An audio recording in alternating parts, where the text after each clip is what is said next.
성령의 감동과 변화와 구원이란 제목으로 말씀을 드리려고 합니다. 성령의 감동과 변화와 구원은 우리 교회의 슬로건이고 저와 여러분의 기도 제목으로 알고 있습니다.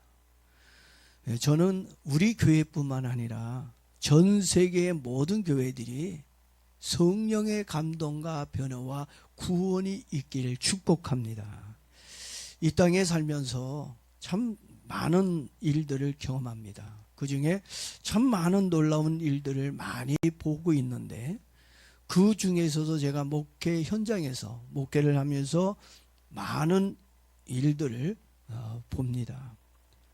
그 많은 놀라운 일들을 중에서 어떤 것들을 보고 있느냐 하면 나 같은 사람도 예수 믿고 구원받을 수 있나? 전 저 자신을 보면 도저히 예수 믿을 수 없는 사람이라고 생각이 들어요. 어떻게 내가 예수 믿고 마음의 변화를 받아서 구원을 받고 하나님 자녀가 되고 목사가 돼서 이 자리에서 하나님의 말씀을 전할 수 있는지 나 자신을 보더라도 정말 놀랍습니다. 여러분도 그렇지 않아요? 어떻게 내가 이 자리에 있을까? 어떻게 내가 예수를 믿고 구원받아 집사가 되고 장로가 되고 권사가 되고 어떻게 내가 하나님을 믿을 수 있을까? 그리고 구원받을 수 있었을까? 그런 생각을 하게 될 때마다 정말 깜짝깜짝 놀래요. 그렇다면 악하고 죄가 많은 사람이 정말 변화를 받을 수 있을까? 여러분들도 나 같은 사람도 정말 변화될 수 있을까? 이런 생각을 가져볼 수 있을 것 같아요. 아니면 저 사람이 과연 변화될 수 있을까? 이런 생각을 가져볼 수도 있을 것 같아요. 사람이 변화된다고 하는 것은 결코 쉬운 일이 아닙니다. 나 자신을 보더라도 이렇게 쉽게 바뀔 수가 없어요. 오죽했으면 우리 속담에 3살 버릇이 80까지 간다는 말이 있습니다. 그리고 작심삼일이라고 하는 말도 있습니다. 심지어 사람은 고쳐 쓰는 것이 아니라는 말도 있을 정도입니다. 그만큼 사람은 안 바뀐다는 겁니다. 바뀌지 않는다는 것을 우리에게 말해주고 있습니다. 그렇다면 사람들은 왜 쉽게 변화되지 않는 것일까요? 그 이유가 있습니다. 사람이 변하려면 먼저 뭐가 변해야 돼요? 생각이 바뀌어져야 됩니다. 생각이 안 바뀌면 사람이 절대로 바뀌어지지 않습니다. 생각이 한번 딱 고정되어 버리면 죽어도 안 바꿔지는 것이 생각입니다. 그러니 생각이 안 바뀌어지니까 습관도 징글징글 맞게 잘 안 바뀌어집니다. 고집이 얼마나 센지 쇠심줄보다 더 질기고 질긴 게 사람의 고집입니다. 그런 기질이 있는 사람들이 생각을 좀 했다고 해서 그리고 나 이번부터 내가 바뀌어져야지 결심을 했다고 해서 쉽게 변할 수 있을까요? 아마 하늘이 두 쪽이 나도 절대로 안 변할 것입니다. 오늘부터 나 말 좋게 할 거야? 이쁘게 할 거야? 그렇게 이쁘게 말하겠다고 결심을 하고 선포했지만 됩니까? 잘 안 돼요. 오늘부터 참아보자 이렇게 마음을 굳게 먹어보지만 어느 순간 나도 모르게 욱하고 올라오는 것을 봅니다. 2번 다시 도박하지 않겠다고 어떤 사람이 손목을 잘랐어요. 엄청난 각오 아닙니까? 결심 아닙니까? 손까지 잘라냈어요. 그 정도로 결심을 하고 도박을 안 하겠다고 손을 잘라냈습니다. 그리고 얼마 지나지 않았는데 보니까 그 사람이 발가락으로 도박을 하고 있는 것을 보았습니다. 그렇지만 또 어떤 사람들을 보게 되면 강사는 안 변할지라도 이 사람은 강사는 변할지라도 이 사람은 절대로 변하지 않을 거라고 했는데 오늘날 보니까 그 사람이 변화되어져 있습니다. 그렇게 변하지 않을 것 같았던 사람에게 어떤 일이 있었기에 변화가 온 것일까요? 그 이유는 굉장히 간단합니다. 성령의 감동을 받았기 때문입니다. 생각하고 결심해서 바뀌어진 게 아니라 성령의 은혜를 입으니까, 성령의 감동이 오니까 변화가 오더라는 얘기입니다. 사람이 안 바뀌는 이유는 세상적이고 인간적인 방법으로 하기 때문에 변화가 없는 겁니다. 뭐 술 끊어야지, 담배 끊어야지, 뭐 해야지, 아무리 우리가 해봐요 되나? 그게 굉장히 힘이 들고 어렵습니다. 사람이 생각을 많이 하고 결심을 했다고 해서 바꾸어지는 것이 아닙니다. 또 열심히 교육을 시킨다고, 또 교육을 받았다고 해서 변화가 되는 것도 아닙니다. 생각과 교육으로 사람을 변화시킬 수 있다면 이 세상은 달라졌을 것입니다. 인간적인 방법과 세상적인 방법으로 절대로 변화가 되지 않는다고 말씀을 드렸습니다. 그러나 성령의 감동을 받으면 변화가 일어나고 새로워질 줄로 믿습니다. 그리고 그 변화가 무엇으로 인도해요? 구원으로 인도해 준다는 것입니다. 그래서 오늘은 성령의 감동과 변화와 구원에 대해 좀 말씀을 드리려고 하는 겁니다. 사람을 변화시키고 구원하고 싶다면 성령의 감동을 받아야 합니다. 그렇다면 우리가 어떻게 해야 성령의 감동을 받을 수 있을까요? 성령의 감동을 받을 수 있는 방법은 딱 하나밖에 없습니다. 뭘까요? 성령의 감동을 받을 수 있는 방법이, 그것은 성경을 통해 하나님을 만나야 한다는 것입니다. 왜냐하면 성경은 성령의 감동으로 기록되어진 하나님의 말씀이기 때문입니다. 어떤 사람들은 성경을 훌륭한 문학 작품으로 보는 사람이 있어요. 그는 어떤 사람은 성경을 교양서적이나 또는 종교서적으로 아는 분들이 있습니다. 그러나 그것은 하나님을 알지 못하고 하나님을 믿지 못하는 무지한 사람들이 하는 말들입니다. 성경은 사람이 쓴 것 같죠. 다 뭐 저자들이죠. 다윗이 있고 뭐 베드로가 있고 요한이 있고 뭐 다 많은 사람들이 이름이 있습니다만은, 그러나 성경을 보게 되면 디모데후서 3장 16절에서 사도 바울이 이렇게 얘기를 합니다. 모든 성경은 하나님의 감동으로 된 것이라. 뭘로 됐다고요? 성경은 사람이 쓴 것이 아니라 누구를 통해서 이 성경을 쓰게 됐다고요? 성령의 감동으로 성경은 기록하게 되어졌다. 그냥 사람은 도구가 되어서 쓴 것뿐이지 그 안에 성령의 감동으로 쓰게 되어졌다라고 말해주고 있다는 얘기입니다. 이 감동이라고 하는 이 말은 지난번에도 제가 한번 설교한 적이 있는 것 같은데, 이 감동이라고 하는 말은 하나님이 숨을 불어넣다라는 뜻을 가지고 있습니다. 다시 말해 성경 말씀은 하나님의 호흡이라는 것입니다. 그래서 성령이 감동하지 아니하면 성경이 깨달아지지 않습니다. 그리고 성경을 믿고 싶어도, 하나님을 믿고 싶어도 믿어지지가 않는다는 것입니다. 단지 성경을 인간의 지식으로 이해하게 됩니다. 그러나 성령이 감동을 주면, 성령의 감동을 받게 되면 그 말씀이 사람을 변화시키고 뒤집어 놓습니다. 우리 교인 중에 한 분이 말씀을 듣다가 갑자기 소리를 내면서 눈물을 흘린 적이 있었습니다. 그래서 예배를 마치고 물어봤습니다. 성도님, 왜 아까 설교 시간에 왜 우셨습니까? 왜 소리 내면서 우셨습니까? 라고 물어보았습니다. 그러자 그 성도님이 오늘 목사님 설교 말씀이 자기에게 하는 것 같아서 막 가슴이 뜨거워지면서 자기도 모르게 눈물이 나며 회개가 나왔다고 말을 하였습니다. 지금까지 신앙생활을 하면서 처음으로 느껴보는 경험이었다는 이야기를 했습니다.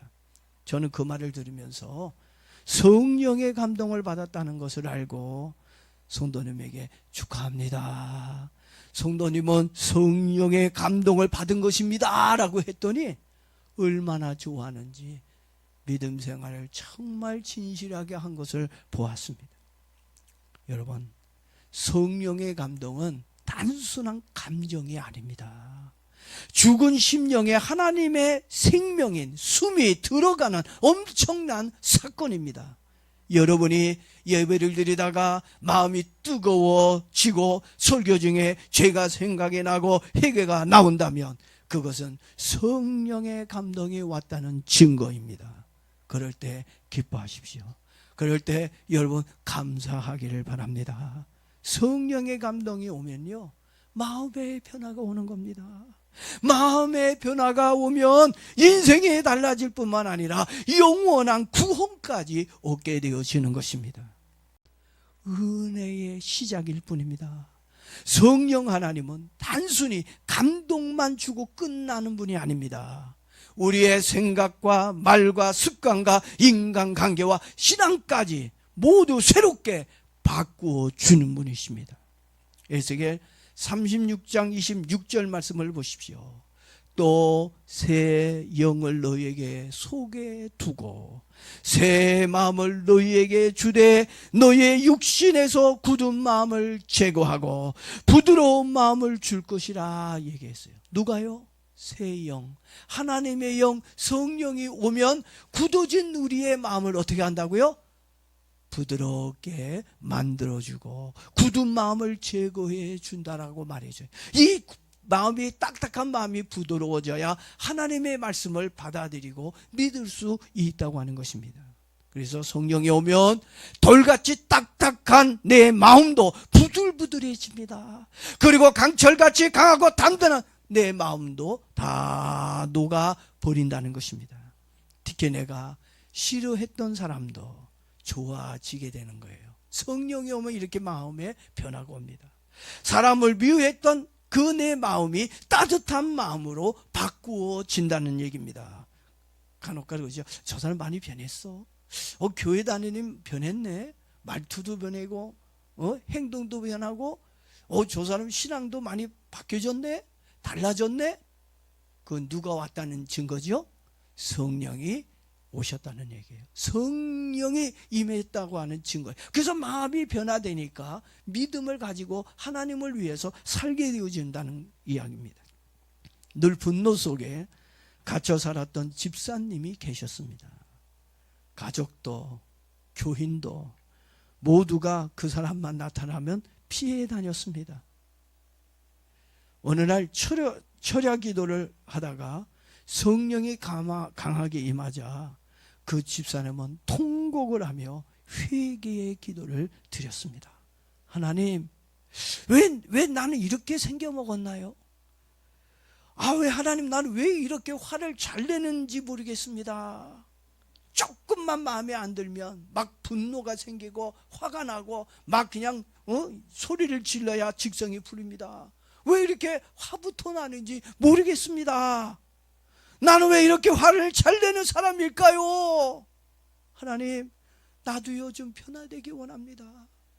좀 유순한 사람으로 바뀌어지기 원합니다. 사람들에게 좀 마음에 부드러움을 줄 수 있는 사람으로 바뀌어지기 원합니다. 간절하게 자기의 이 분노의 마음을 조절하게 해달라고, 유순한 사람이 되게 해달라고 간절하게 기도를 드렸습니다.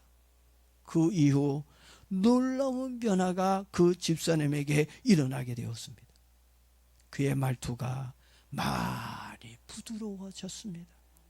그의 얼굴에는 웃음으로 가득해졌습니다. 교인들이 돌아가며 한마디씩 합니다. 집사님, 요즘 얼굴이 싱글벙글 좋아 보입니다. 무슨 좋은 일 있으신가요? 또 어떤 분은 집사님, 성령이 막 충만해 보이네요. 은혜를 많이 받았나 봅니다. 그런 말들. 집사님 많이 부드러워졌네요. 집사님 늘 웃으시네요 요즘. 이런 말들을 자주 듣자 집사님은 이렇게 말을 했습니다. 성령님이 제 마음을 고쳐주셨습니다. 성령님이 저에게 함께 해주시기 때문입니다. 사랑하는 성도 여러분, 진짜 변화는 결심이나 교육으로 되어지는 것이 아닙니다.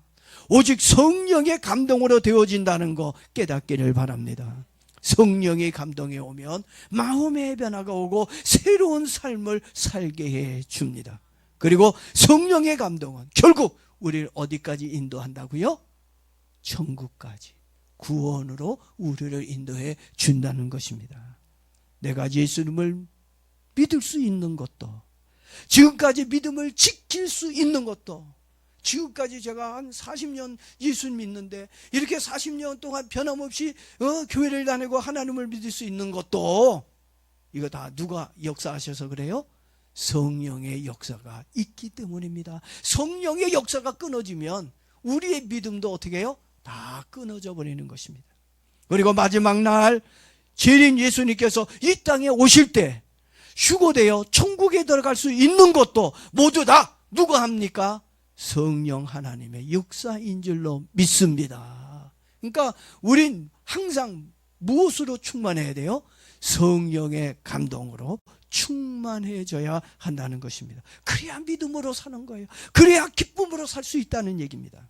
에베소서 1장 13절 14절 말씀을 보니까 너희가 믿어 약속의 성령으로 인치심을 받았으니 이는 우리의 기업의 보증에 대해서 그 얻으신 것을 속량하시고 그 영광을 찬미하게 하려 하심이라는 말씀이 있습니다. 여기서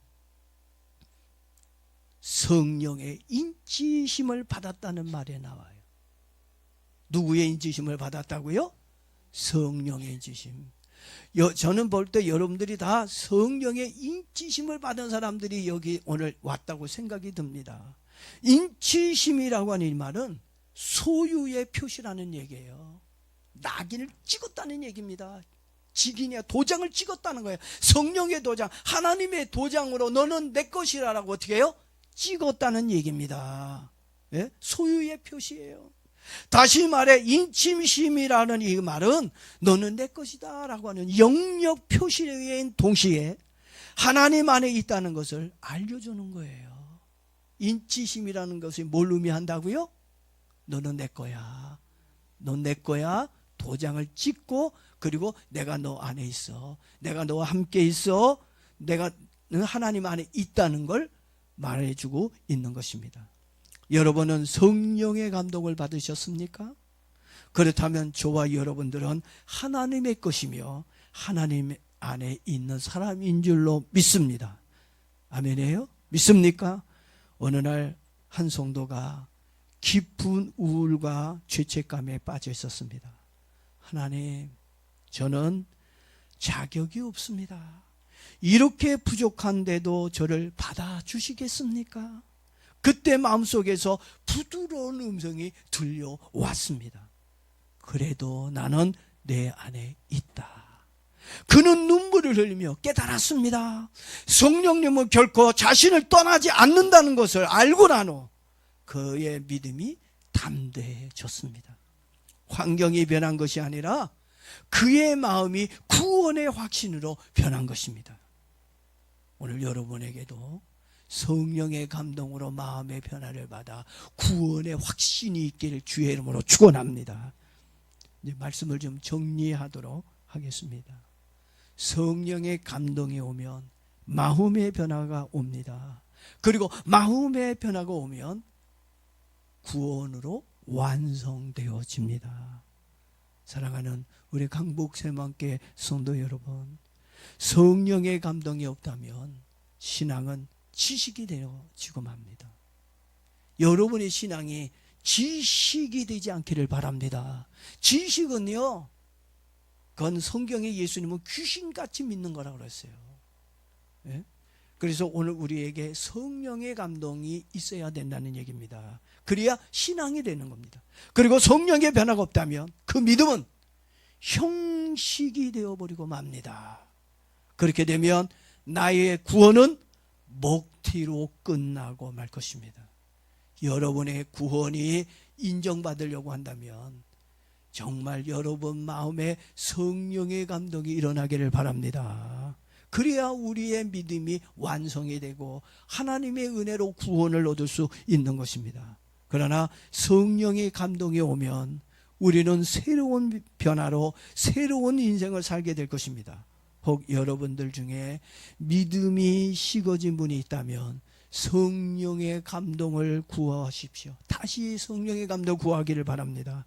첫사랑과 첫 회복을 회복시켜 달라고 우린 기도해야 됩니다. 그리고 구원의 확신이 흔들리는 분이 있어요. 이 구원의 확신이 막 흔들 때가 있어요. 그런 분이 있다면 성령께서 이미 내 안에 거하시고 나와 함께 한다는 것을 보여달라고 여러분 기도하기를 바랍니다. 그러면 여러분 마음에 성령의 역사가 느껴지도록 성령님께서 은혜를 주실 겁니다. 성경 한 구절만 읽고 말씀을 마치도록 그렇게 하겠습니다. 고린도후서 5장 17절입니다. 그런즉 누구든지 그리스도 안에 있으면 새로운 피조물이라. 이전 것은 지나갔으니 보라 새 것이 되었도다. 성령의 감동을 받으면 이제는 옛 것이 지나가고 새 것이 되었어요. 하나님의 사람이 되었습니다. 그러니 강하고 담대하게 힘들고 어려운 이 세상 속에서도 믿음으로 승리하는 저와 여러분 되길 주의 이름으로 축복합니다.